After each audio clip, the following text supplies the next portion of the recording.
Hello, Shroomies. It's been a while, huh? So I took a hiatus, completely changed my entire personality and type of content, and now I'm back. And you know what?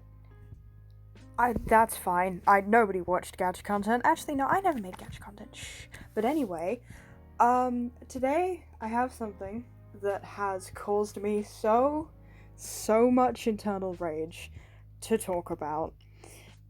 So, I'm pretty sure if you've been on the internet for the past, 3 years, or have been into Marvel movies or comics or whatever, for any point of time, you know who Spider-Man is, and as of late, you know what the Spider-Verse is, and that Marvel has made this massive interconnected multiverse where anybody and anything could be a Spider-Person and the story can go any kind of way because, it's a multiverse, they can do whatever they want.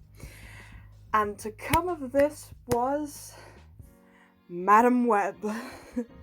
And oh boy, I have a lot to talk about. I have 4.5 pages of just bullet points. Not even a script, just bullet points, because I'm just gonna freestyle this.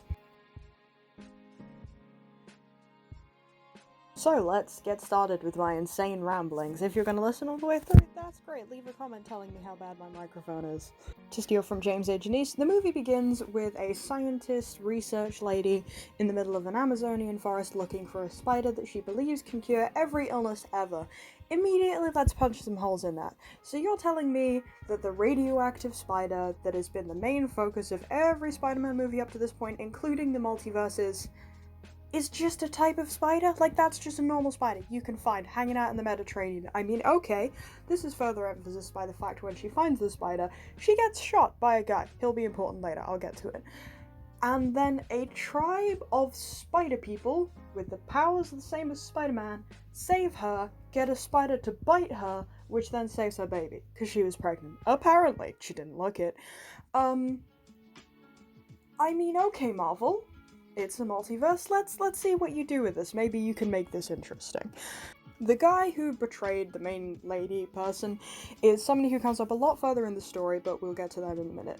The story then cuts to a character who is the child that was just saved by the spider people, and she's now grown up and she's a paramedic. And right off the bat, I think what they were trying to do was make her lovably sassy and interesting in like a cool, slightly mean, slightly bitchy kind of way, right? But they didn't do that.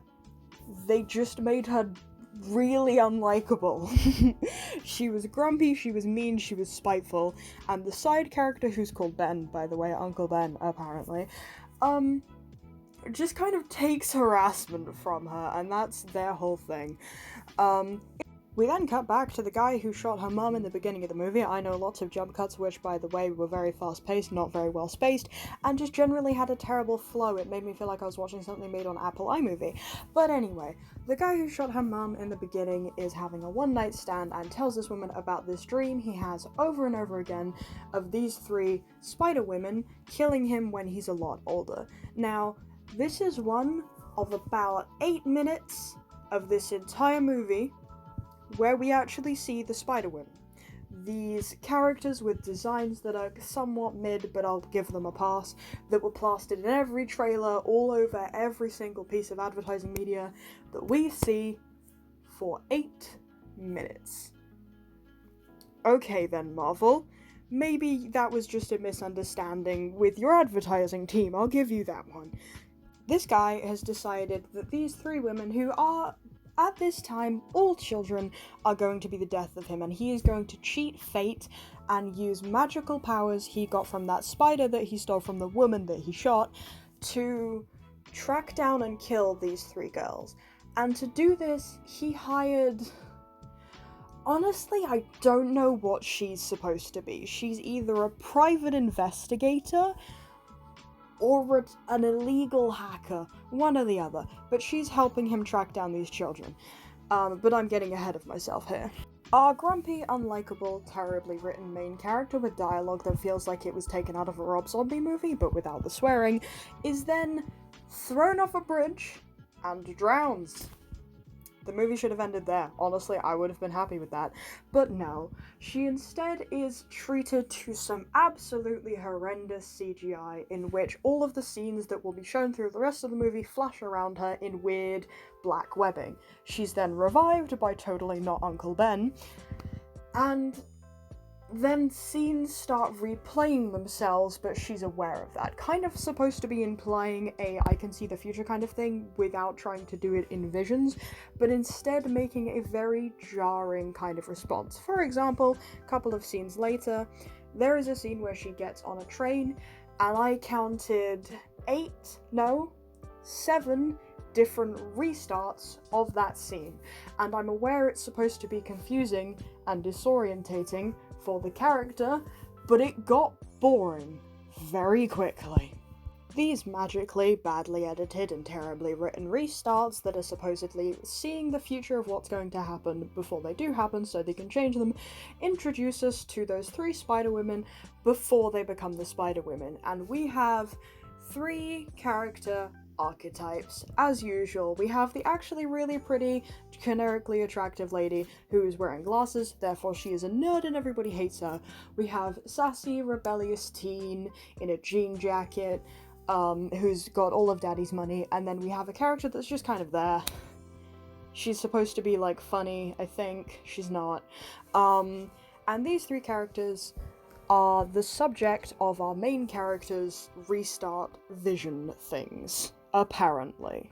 These 3 young women characters are then subject to our main character's visions, in which they show that guy from the beginning coming onto the train and killing all of them. 'Cause, you know, child murder.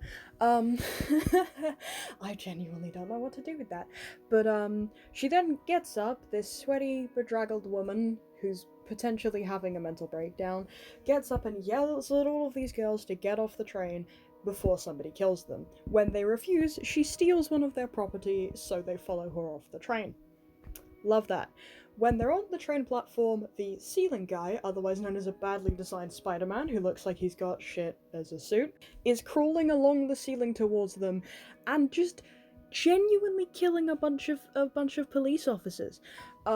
So our main character decides the next best course of action is to kidnap these 3 girls and put them into a taxi. Of course, in the movie, they make this seem a lot more friendly and the girls are going along with it, but much like I, and apparently the in-universe police believe, that was just a kidnapping. After this repeating section, MC drops these girls off at Uncle Ben's for them to be looked after.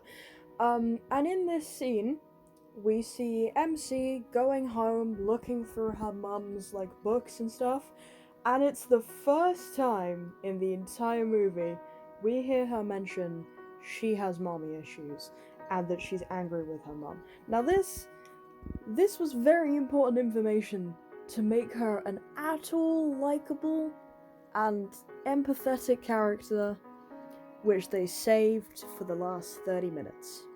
She then leaves these characters in the woods and says she'll be back because they mentioned a spider, so she wants to go look at her mum's old stuff about spiders, which has never been brought up before this, by the way. So she just leaves 3 teenagers in the middle of the woods and tells them to take care of themselves, which they obviously don't. They walk to a diner, start flirting with guys and eat lots of food. There's also the only good line in the movie within that segment, but we don't worry about that. Which then obviously leads to the spider guy turning up and killing them, but oh my god, it was just one of those weird dreams, flashbacks, flash forward things that MC has. Lovely. So she decides to drive to the diner, drive the car into the diner's window, and squish Spider Guy. This is one of 4 separate times Spider Guy gets hit by a car in this movie.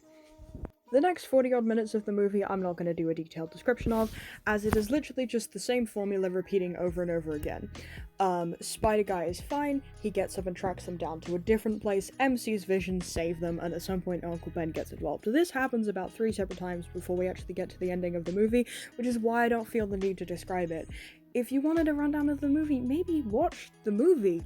After reading through her mum's diaries, she decides that the next rational decision is to dump the kids with Ben and go to the Amazon rainforest that her mum died in.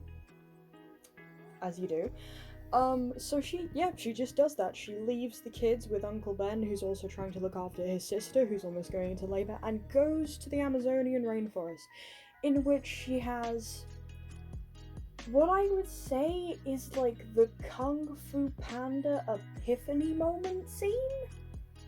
She meets one of the spider people who takes her to the cave where her mum died and is told that she's more powerful than she believes, and she's given a vision where she sees everything that happened with her mum and finds out that she in fact was trying to find the spider in order to save main character when she was a baby, because apparently she had some kind of disease, which was fun. You know, that's one way to do it. Love an exposition dump.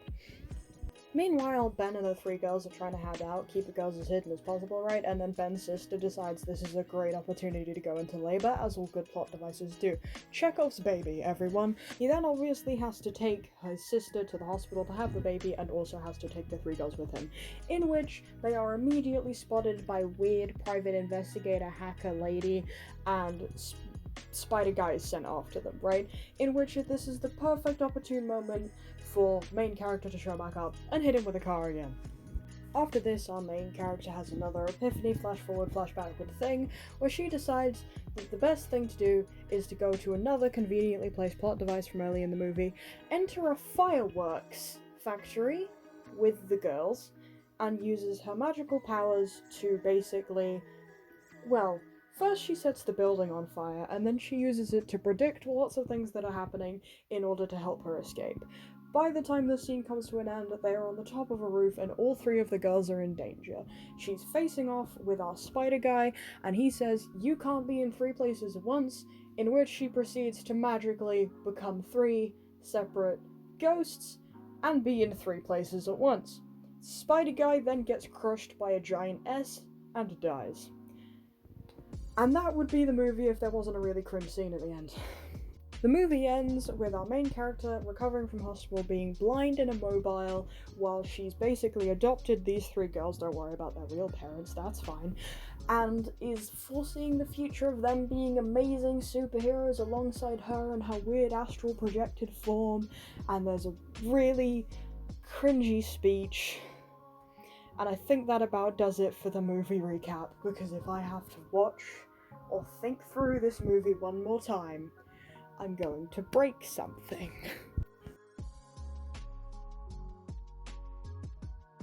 Right off the bat, I have a lot of problems with this movie. Starting off with the plot. It feels very janky and very obviously written by the same people who wrote Morbius, to say the least. There are plenty of plot holes, a lot of it doesn't make sense, and a lot of it feels like blaming it on the multiverse for the sake of blaming it on the multiverse. They wanted to do a movie, but Spider-Man is really big and cool at the minute, so they made it Spider-Man related, I guess. You may have noticed throughout the recap my explanation of things was quite jampy and jumped back and forth between multiple characters, none of which I remember the names of, and that wasn't just because I'm stupid, that was how the movie went.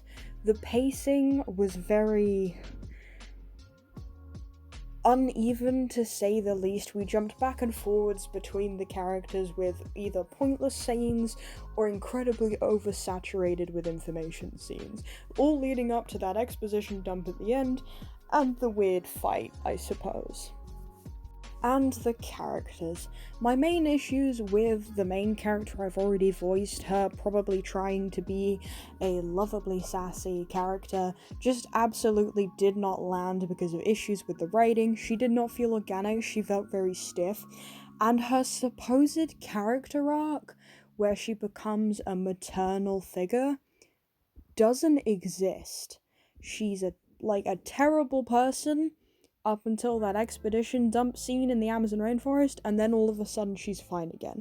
There was no progressive change in her personality, there was no her warming up to these kids. She just wasn't a nice person, then she was.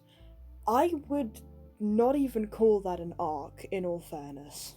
The three girl characters feel very not fleshed out, I suppose. They all technically have backstories, all presented in exposition dumps of the girls talking to each other, where they each place their traumatic incidents of why their parent isn't currently here, their weird attribute that makes them remotely interesting from the other characters, and some form of quirk, I suppose.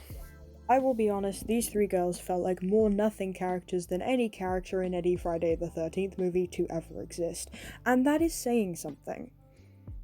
The character of the betrayal scientist guy is a whole other mess, because he's some weird in-between of Batman and Spider-Man, and his entire motivation is this dream he keeps having about these three women, which leads him to decide to try and kill a bunch of children with the help of an illegal hacker / private investigator, still don't know. And all the way through the movie, he is a very one-note, one-tone character with absolutely no depth. We don't even find out why he wanted to steal the spider other than greed, and even that is only lightly touched on by the fact he lives in a fancy apartment. His character, despite being the main antagonist of the entire movie, is also just a nothing burger. And we've already had too many of those in this film for it to be acceptable to have a slightly less fleshed out character as your villain, because all of the other characters are interesting. That could just about pass in a couple of movies, but it doesn't in this one, because none of the characters are interesting. The last thing I want to touch on is the very, very clear false advertising for the film.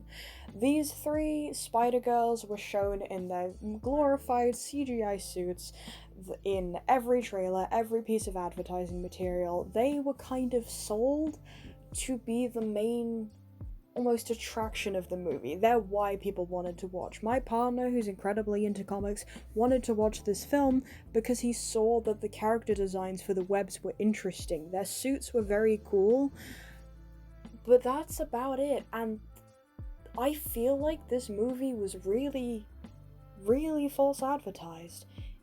It isn't what it says on the tin. In conclusion, or to be honest, just a section for me to rage, this entire movie felt like it could have been a 5-minute animated intro to a different one. It felt like a really over-the-top, boring way to write the backstory for 4 characters who could have been interesting. Instead, we get a handful of nothing burgers thrown into iMovie with some janky plot, some weird plot holes and stretched narratives to make a dumpster fire, in all honesty. I don't know why Marvel did this. Spider-Verse was so successful. No Way Home was so successful. They could have taken either of those series of films and just made another one of those and it would have been 100 times better. And I get it. They wanted to do something new and different and interesting. But new and different and interesting isn't taking a crap on a pile of script paper and getting somebody to make it.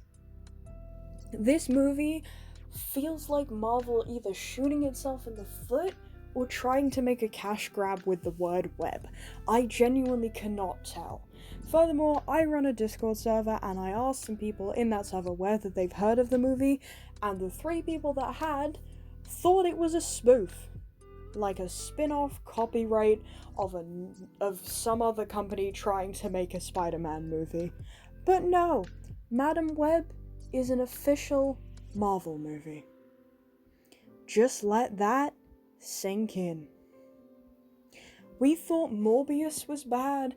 At least Morbius had some unique characters that hadn't already been plastered all over the face of every movie theater in the past 20 years, and made some interesting choices, brought some rather talented actors into the scene. This movie, I honestly want to find out who cleared it and hit them with a baseball bat. Because I don't think I can even call it a movie. Again, it could have been a 5-minute animated intro to an actually interesting, if somewhat stereotypical, movie about spider people fighting crime with some generic big bad and making something interesting out of that. I would have rather watched that than whatever this was. thank you so much, my shrewies, for watching the video. I'm sure this is not content you'd expect to be coming out of the channel after a 2-year hiatus, but I've recently been getting really into watching videos by people like Ponder Sprocket or Saberspark, and this movie genuinely pissed me off so much I felt like my reintroduction to YouTube should be this movie. The other idea I had was redesigning the Joker, as in the comic character, to make him a more believable and interesting villain, but this one just had to come first. I apologize for janky editing, bad sound quality, and a probably very rough start-off video, but this is my first video in this format, and I'm currently recording on an Xbox microphone Bluetooth connected to my phone. So, there you have it. Thank you so much for watching my video. I'm not going to ask you to like and subscribe because that's annoying, but if you want to check out my content on Instagram or join my Discord server so I can bully you relentlessly, I would very much appreciate it. Thank you so much for watching, and I will see you guys next time I wake up.